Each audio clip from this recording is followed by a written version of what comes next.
Hello, everyone, and welcome back. Today we are looking at Destro's Dominator. This was really shown off in the DIC Series 2 for the G.I. Joe cartoon. Uh, but Destro's Dominator was first released in the United States in stores in 1990 and unfortunately was discontinued in 1991. This was a tank that converted into a thundering helicopter.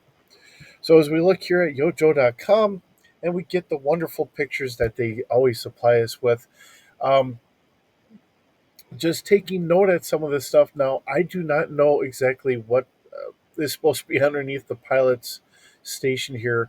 Um, really, I've got it thought of as more of um, like searchlight and maybe possibly a targeting camera or something like that. I can't remember exactly what it was in the cartoon, so I don't have any stats for that itself. And oddly enough, when we go through all of this, as we keep kind of coming through here at the different views that we have, there was nothing listed for it in the schematics. Really, the only thing that it was listed or that did get listed as far as weapons was the small missile pod. So I was kind of disappointed in that regard because usually I really go off of what the schematics say, and it does show the missiles and everything else on the box art, but nothing was listed underneath here as we look at it in the helicopter mode. So really, I'm just taking a little bit of a wild guess here, and seeing that this is supposed to be somewhat of a tank, somewhat of a helicopter. I don't think as a hybrid, it's not going to excel in either one, the greatest, but it's still, as Destro is breaking away from the rest of Cobra, kind of his answer for his tank as well as um, whatever the current Fang iteration is at the time. Um, the nice thing that we do have is the fact that Destro does have multiple cannons on here. So if I'm looking at the main cannons here just off the tracks as being our speeder scale, the fact that there are four of them, we're doing more damage in that regard. So we have multiple barrels firing at the same thing. That's going to up the damage in that regard. And of course, we have our side cannons, which are just off of the intakes for our jet engines here. And those are going to be more at personnel scale. And that's going to, because there's two of them, it's going to up the amount of damage. Now, on the box art, they're listing all of these as machine guns. So I'm kind of upping the damage a little bit on our cannons on the side here. And of course, we have some nice large size missiles. So those are staying our standard missiles. And there's only four of them there. So that kind of, gives us a little bit of heavier firepower. You know, we see in the box art like there's a third missile here, but I don't know where that missile is kind of coming from. So I don't know what to say there, unless maybe it's a missile that sits underneath there. Which, if that's the case, and the box art shows it, maybe we just up it once, and that's just a missile launcher underneath there. Um, I'm just leaving it as a spotlight. That's just really where I'm going. And if you're looking at the schematic here on the big screen, not a smaller laptop like I am, we do have multi-shot rapid fire 3.5 millimeter missile pod. That is the only weapon listed here. We don't see any of the cannons on here. We don't see missiles or anything else. So, like I said, that's where I was kind of just sitting there scratching my head. But I do have this listed as a weapon. It's going to be at personnel scale, seeing that it's a 3.5 millimeter. That's a fairly small missile pod, um, but still at personnel scale, it's doing 7D damage. So we're just kind of going from there. And of course, here's for putting everything together. All right, so this is supposed to be a spring action missile launcher to try and help give it a little extra playability.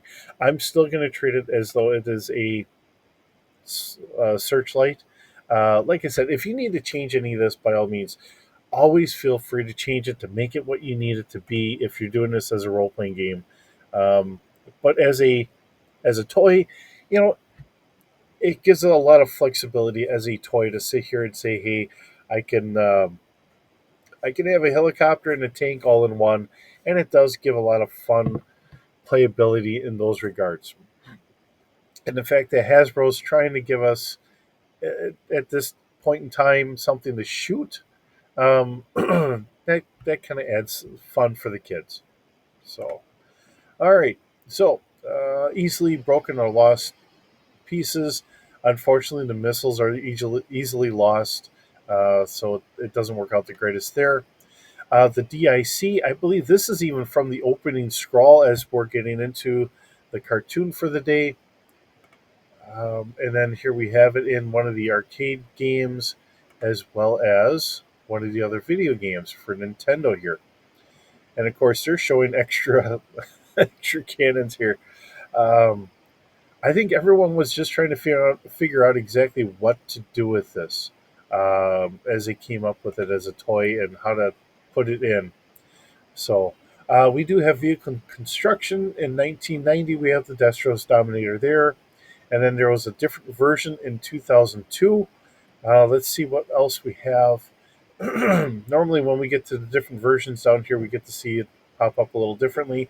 Brazil had a little bit different box art here, making it in Spanish here because it's Commandos. I don't know how to pronounce that. I am not a very good Spanish speaking individual. And of course, we have Major Blood in here, as well as one of the Iron Grenadiers. All right, so we have the Dominator in 87, which is a whole different machine. That's actually a Joe machine. Then we have Destro's Dominator, a recolor of it with Destro here. And in 2008, the Weather Dominator. So, if you're lucky to get the Weather Dominator, that's pretty slick. Okay, at the price release point for this, uh, actually, I think they brought the price down on some of this because we were starting to go up a little bit, and now this is at $12.99. So, in comparison to some of the other machines, I think the price came down a little bit. Um, that's my take on it. If I want to, if I'm remembering this correctly, because as we kind of go through this, I think the price had started going up closer to like more $15 to $18 per vehicle. So this did come down a little bit, trying to maybe hit closer to Christmas to get a couple more sales out. And I'm gonna guess it didn't sell the greatest, maybe because I think a lot of us as kids that got into it initially, um, I think maybe we were starting to get a little bit older, and maybe we didn't buy as many of them. I don't know for sure. Um, as trends kind of go up and down over time. So, and of course, we get backlash towards GI Joe because unfortunately the cartoon was seen as a little bit. They wanted to call it too violent for the kids, which I really don't agree with. And we had groups that were trying to get it off the air. So, um, as things change politically and all that fun stuff that nobody really wants to talk about, it just is what it is. So, all right, let's get into our D6 stats here. All right, so keeping everything at a speeder scale, we have it at 35 feet long. That's the same length that we actually had for the Retaliator, mainly because we have that rear boom that kind of comes out. So I think that's going to kind of spread it out to being a little bit longer than what it looks to be right here. Um, Overall, I don't think this would be a tremendously long vehicle. I'm going to say maybe this might be all of 25 feet ish, somewhere in there.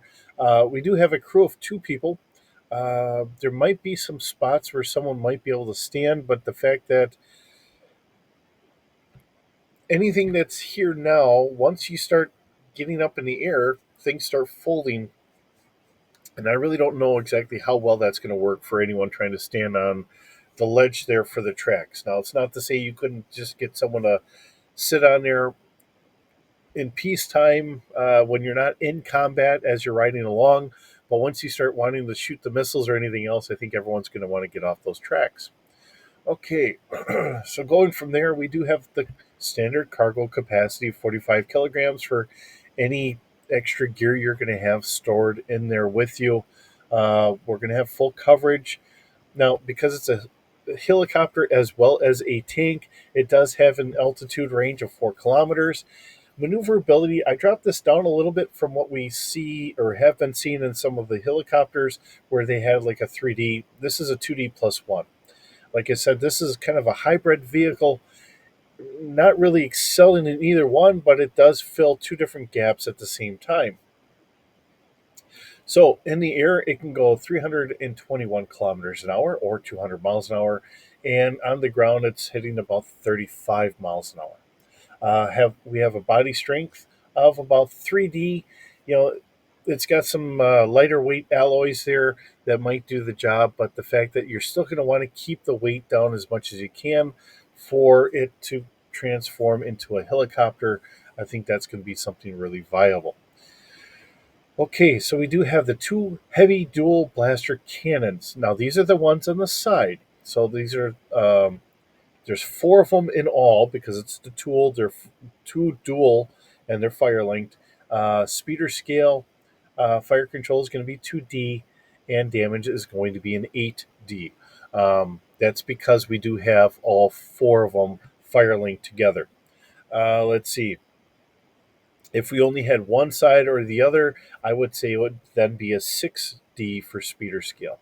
But we add the extra D because of the extra cannons. Likewise, we have the blaster cannons on the side here of our intakes, and these are going to be at personnel scale. And we have a fire control of 2D, and because there's the 2 of them, we have a 6D damage instead of a 5D. We do have the missile pod, which is on the other side, and I put that as a 15 light missiles in the pod. Um, and that's going to be at personnel scale, a fire control of 2D, and damage is 7D. Not bad for character scale or personnel scale. And then we have the 4 regular missiles here. And this is at, actually, I still have this listed at starfighter scale. Um, Actually, I think I meant to put that really more at a walker scale or speeder scale. I think what we'll do, because this is to be a tank, we're going to put it at walker, um, mainly as our anti tank missiles. Fire control is 2D plus 2 and 7D damage per missile. That really kind of gives us that extra punching power. And I'm basing this idea off the same premises from being in all those years ago when I was in the Army. I was mechanized, so I was on a Bradley fighting vehicle, and we did have the 2 tow missiles, which is what we would use against tanks. So this being the same idea there. Now the fact that we also have the 4 cannons at speeder scale, that really does help punch at tanks. Anything that's lightly armored, you do have that ability to help take them out. Um, but this also gives us a little bit longer range. So, because with the missiles going out to 5 kilometers instead of seeing a 1 kilometer for our cannons, that gives us that extra range there. So, that's our stats here for today. Hopefully, you agree with them. If you don't, as I've always said before, please feel free to change what you need. We will get these posted up here. We'll get a couple more. Um, Seeing, I think there's only the 2 vehicles. I think it's the Retaliator and then Destro's Dominator. We'll get these up here online here real quick. We do have one more video for the whole 1990 series. We'll hit that one next week, and then we'll start transitioning into 1991. So hopefully everybody's having a wonderful day. Thank you so very much for joining me, and I will see you in the next video.